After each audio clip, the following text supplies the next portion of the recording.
Well, hello, Glampreneurs. Welcome to Live with Labs, aka Life After Beauty School. If you don't know me, my name is DeAndra Giselle. I am a beauty pro business coach, and I am here to talk to you about 5 things that you should stop doing in your business in 2021. And I found that this is important. This is something that I've been learning and I'm seeing repeatedly happen over and over and over again. And I want to show you and tell you a better way to build strategy that is going to be helpful to you because we're about growing our business. We're about increasing our revenue. We're about living a life of harmony. And the reason why I use the word harmony over balance is because with balance, I'm just going to be real with you. There is no perfect balance in your life. You're either going to lean more into work or you're going to lean more into your family. And you kind of do this dance back and forth until you get to a place where you can create a harmony, which is happiness in your life. So I thank you so much for joining me.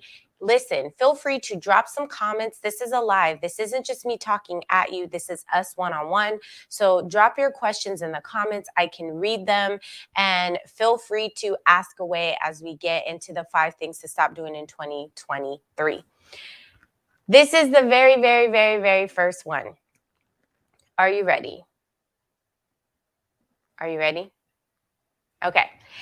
Stop discounting your services to get more business. And before you're like, you know what, DeAndra, that's pretty basic. I kind of already knew that. Then my question to you is why still do it? Okay. I have seen this repeatedly when I'm coaching individuals that in order to attract more clients, they are discounting services so that they can be a bit more enticing to clients. But the reason why that's not helpful is you're not servicing your ideal client. What you're doing is just attracting riffraff and hoping and praying that it works. But when you come in with an actual strategy, I promise you, you will get the clients that you want. So we do not discount our services. Another reason why we're not doing that is because it will undercut our industry. Right now, the cost of living is high. The cost of living is high. Things around us are increasing. Your rent may have increased in your salon. Your overhead is increasing. The cost of products that you're using has increased. All around, everything is increasing. So when you lower your cost of services, you're actually making it harder for your business to thrive. So no more discounts. Here's what you can do in 2023.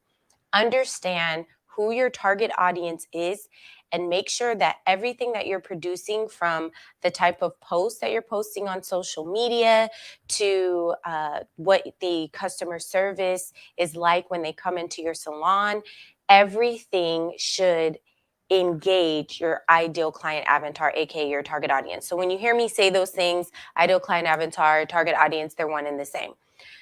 Start creating content that is helpful for them, that is interesting to them, that's going to grab them and make them interested in your services. Start using a referral program. You want to know how you build clientele? Is start with the people that are already in your business. Maybe you're like, okay, I just started my business. I don't really have any clients. Do you have family members? Do you have friends who are willing to spread the word about you? Ask them, make it interesting for them, do giveaways, create a referral program that's actually going to interest those people that you're trying to reach. No more discounted services.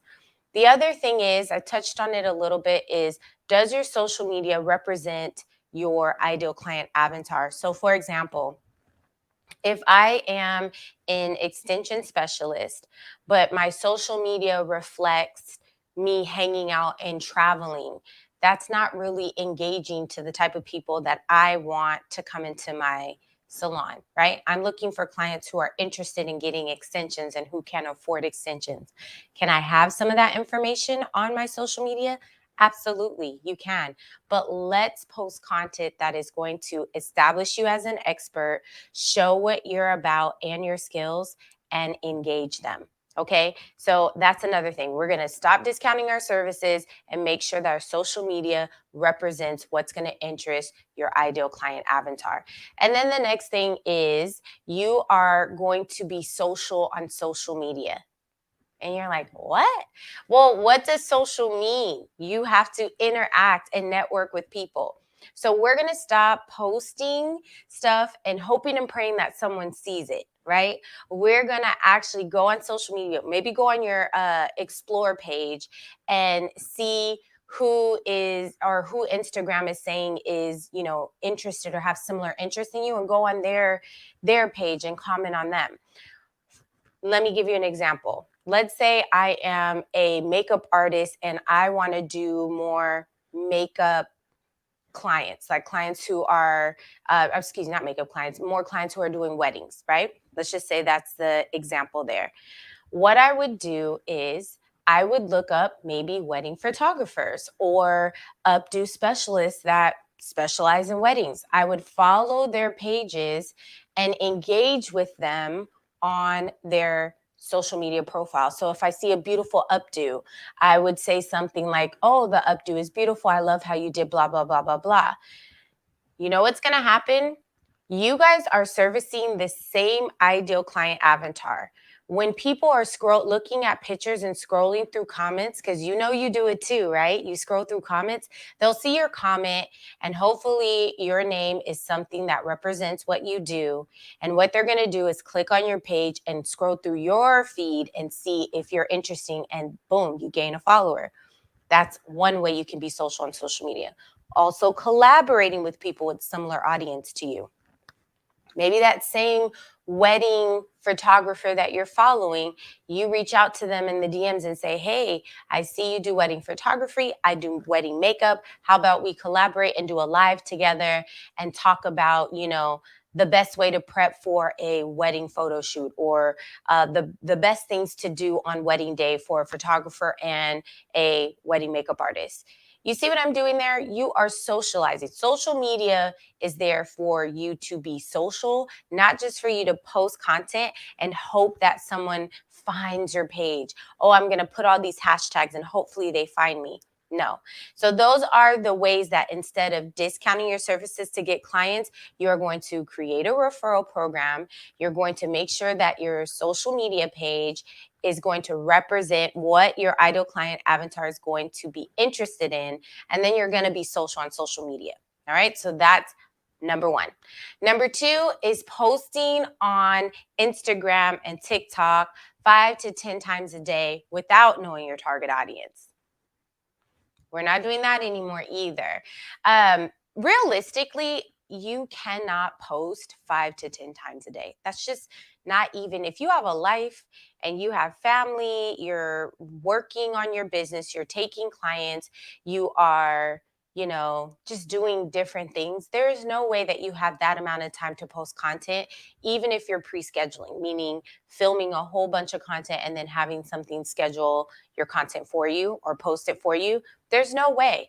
So instead of thinking that you need to post multiple times a day, what you can do is stick to a plan where you can really be consistent and hold yourself accountable. Maybe you can be consistent with posting 3 times a week. Maybe you can do a live. You can post 3 times a week and maybe posting your stories regularly. Think of things of that. What can you consistently stick to, and make sure that whatever you're talking about will bring value to the audience that you actually want to serve. So no more thinking that we have to post multiple times a day. The next one, number 3, is not knowing your bottom line. So now we're going into the money aspect of running a business. Your bottom line is, how much does it cost you to do business?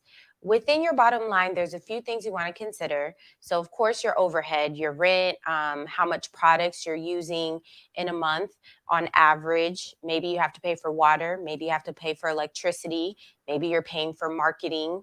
Whatever that bottom line number is for you to run your business efficiently, you need to know that number. I'm going to add one more thing. You should know your wages, right? You should know how much you want to make in a month, and that should be in your total number. So you know what you should be making every month. And then after you hit that number, everything else is profit. You can save, you can do other things with that money. Why am I bringing this up? Because I am running into people that I'm coaching that when I ask them, how much money do you make in a month? And they'll say $7,000. I'm like, perfect. You make $7,000 a month. How much does it cost you to run your business? Let's remove that from the $7,000. And they can't give me a number, a roundabout number. So you should at least say, on average, it takes me, $3,000 to run my business. Okay, $3,000. So really your business was profitable for that month, $4,000. Do you see why that bottom line number is important?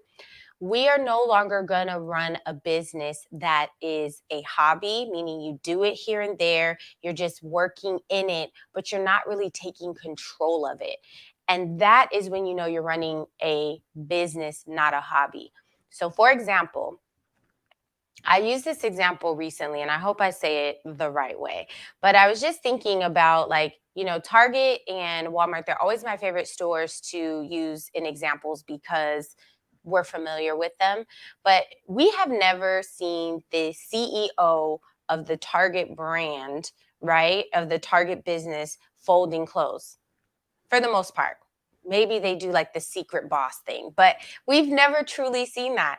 Why I'm saying that is you want to work on your business and not always in your business. The people who are cashing you out at Target, the people who are folding the clothes, making the shelves neat, they're working in the business and they're necessary. Don't get me wrong. But who do you think makes more money, the CEO or the actual Target member that works there?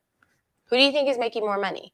I'm telling you this because you have to have the mindset of a CEO where you may be working in your business and doing the services, but you also have to carve out time to work on it. How can you make your business better, more efficient? What things can you do that will help you propel your business forward that doesn't require you to work 60, 70 plus hours a week? Which leads me to number 4, the next thing we're going to stop doing, which is no more working over 8 hours a day, 7 days a week. You have to enjoy life. Absolutely have to enjoy life. And when you work yourself to the bone, I've been there, I've done it. You are burned out, overworked, and even though you love being in the beauty industry, at some point you feel like you don't want to work in it anymore, not because you don't love it, but you're drained. Let's be honest, dealing with clients and customers can be draining, right? So you have to find your harmony. And working over 8 hours a day, 7 days a week, that's not harmony. That is being overworked. So what can you do to kind of combat that? Here's what I'm going to say. If you are working those many hours and those many days, congratulations, you are in demand. And I actually have a podcast on this, which is if you're in demand, it's time to raise your prices. And that's what you need to do. You need to raise your prices. If you're working that much, that means you don't have enough hours in the day to service your clients within your business, regular business hours. And that is great. So with that being said, let's raise your prices. That's a great indicator to know. Well, it means 2 things actually. Either you need to get faster, more efficient in working, or you have too many clients that want your services. And before you're thinking like, okay, if I raise my prices, I'm going to lose clients. You're right. You are, but that's what you want. And I promise you're never going to feel that. You're not going to feel the fact that your clients left because you raised your prices. And I'm not talking about no $5, $10 increase. I'm talking about $25 increase. When you have that possible, and it depends on your services. So don't say, hey, I found this business coach and she said I should raise my prices $25. You got to do some evaluation and see what's happening in your area, see what the value of your services and what services they are. And that's how you break down your price increase. But you're going to increase your prices. You're going to lose a little bit of clients, but you're actually going to make money. And in that podcast episode, I actually do the math of what that would look like. But anyways, you're going to lose some of those clients, which frees up your time and you do make more money. You're going to find other ways. If you find like, oh, I need to make more money, there's other ways to make money in a beauty professional business that doesn't require your time. So lower your hours that you work in your salon or depending on your profession, and increase your prices. All right, that's what you're going to do. So if you want to work 5 days a week and only work 5 hours, do it. You are in control. It's your business. Do what you want. Make it make sense. But working yourself to the bone, no more in 2023.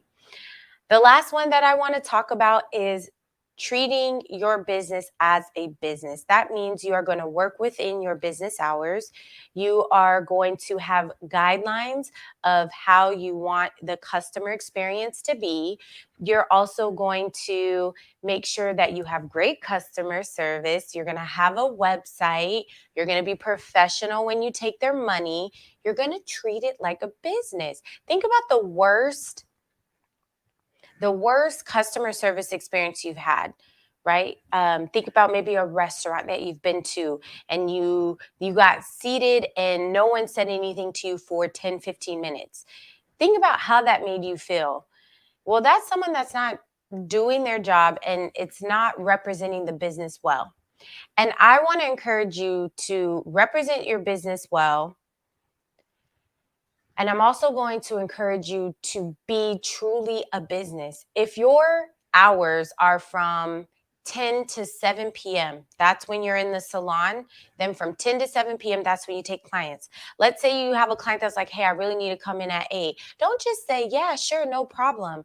If I want to go to Target before they open, I can't get in.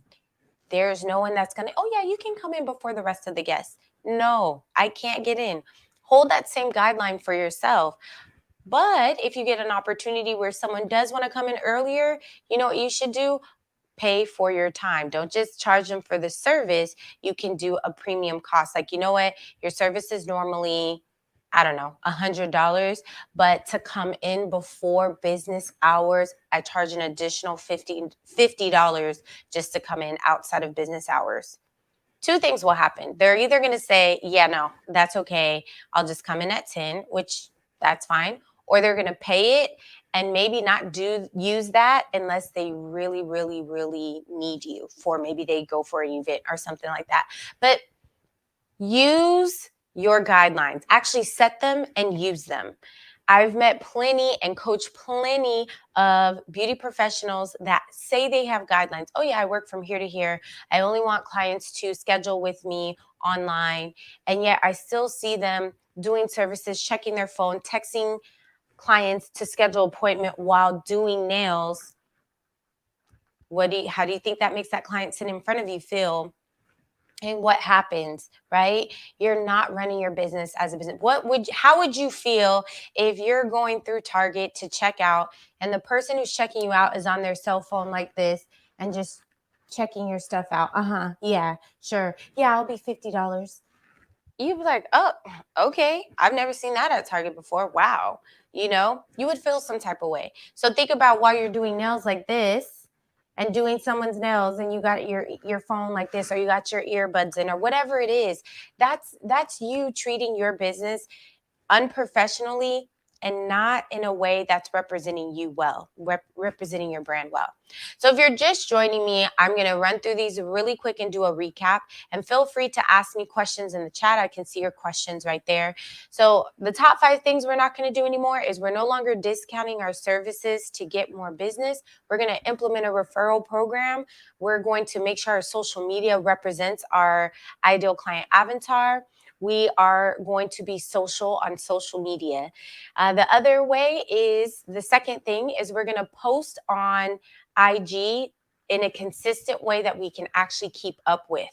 So no more posting 5 times a day, multiple times a day, whatever. We're not doing that anymore. We're going to be consistent and intentional. Okay. Consistent and intentional. I want to give you one more example because my nail tech does this and I think it's genius. What she does is she will literally, when she's done with my nails, she'll be like, hey, can you just hold your nails like this? And she'll position them how she wants them. And she does a quick little video, quick reel. And she just goes around my nails like this. And then she'll ask me, hey DeAndra, what song? What's the first song that pops in your head? And I'm like, I don't know. And she's like, come on, give me a song. So I gave her a song. And then next thing I know, when I get home and I see she pops up in my feed, I'll see that she has posted my nails right away with the first song that popped in my head. So the song that I told her. And I'm like, now truth be told, I kind of look forward to it, right? I'm like, oh, are you going to do my nails? And so I'm helping her get content automatically. And I thought that was so great because now she's seeing multiple clients a day and she's posting multiple times a day, but it's because she's working. You get what I'm saying? So she found a way to incorporate posting on social media consistently in a way that makes sense for her. She's not overthinking it. She's not trying to make this whole story, meaning like, oh, she walked in and she did this. She's like, let me just do this. Boom, boom, boom. First song, it's a reel, done. And I think that's a great idea. Okay, so make it make sense for you, but be consistent and stay consistent to that. The other thing is we're switching from social media to more of the financial part of your business. The third thing that we're going to stop doing is not knowing your bottom line, what it costs for you to run your business. How much do you want to make? You want to know those numbers. You want to know where your cash flow goes, what it looks like, what's the money coming in, what's the money coming out. And I have a friend who's an accountant, and she said something that was so key. And I really tried to stick to it, but I'm not always consistent. And what she says is if you don't assign your money will assign itself. And when she first said that, I'm like, what? What does that even mean? She's like, if you don't tell your money where to go, it's going to tell itself and you're just going to spend it. So that means like when your clients come to you and pay for their services, if you don't allocate that money somewhere, like, okay, 20% of my services today is going to go to the cost of doing my business. 20% is going to go to my wages. And then the other 20 is going to go to, taxes. And then I'll save the rest.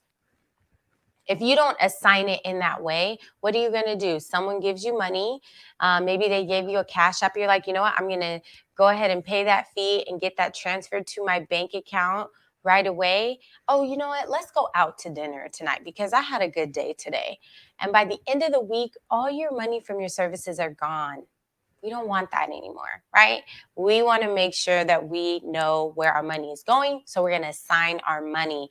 The fourth thing that we're no longer doing is overworking ourselves. Stick to your business hours, stick to your days off. Matter of fact, find a way to get a separate number. If your cell phone number and your business number is one and the same, get a Google Voice, get whatever else is popular, but get a second number so that way you can put your phone on do not disturb and clients aren't texting you, emailing you for hair, nail, skin emergencies, right? Start setting your boundaries. You're not coming in, if your hours are 10 to 7, you're not coming in at 8 o'clock unless they're going to pay you more money for that, right? We are no longer skipping out on the boundaries and the guidelines that we set for ourselves to make clients happy. Because truth be told, it is not good customer service to give clients whatever they want. And what I mean by that is I have found, even when I was behind the chair, because I wanted my clients to feel comfortable, which they should, but, because I wanted them to like my business, like me, if they're like, you know what, I can't come to the salon till 5:30. I know you close at 6, but can I come at 5:30? No, I'm trying to leave the door I want to walk out of the door at 6. And so I would say yes, even though I had came in at 8 a.m. And what did it lead to? Me being tired, exhausted, and thinking like, do I even want to do hair anymore?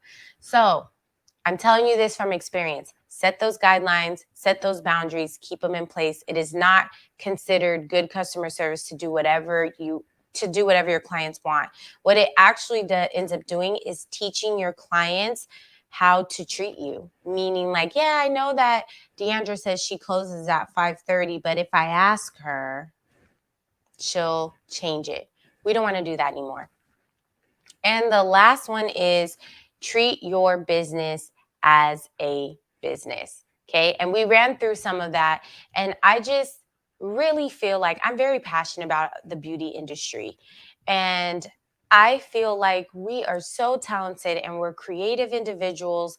And sometimes the business aspect falls to the wayside because we're so honed in on being the best at our craft. And I'm not saying there's anything wrong with that, but while you're learning how to do what you do, so whether it's nails, skin, hair, makeup, whatever, while you're learning that, you also need to learn the business part of that. You need both of them. Absolutely. You need both of them. Because if you just only know your craft, then a lot of business things will fall to the wayside. And there's a way to work smarter, not harder. All right, so those are the top 5 things that you're going to stop doing in 2022. Thank you so much for your time. I plan on doing these lives at minimum twice a month. So don't be a stranger. Let me know what are some of the topics you want me to talk on. At some point, I'm going to have some guests on here where we're going to kind of share information. And this is all for you. So be sure to ask me, tell me what you want to know. And last but not least, if you are not subscribed to me on YouTube, go ahead and hop on over there and do that. If you're not watching me live on YouTube, if you're in the Glampreneur Network, go ahead and hop on over and subscribe to me on YouTube. Thank you so much for your time, and I will see you guys next time. And don't forget, once committed, never retreat. You guys have a good one.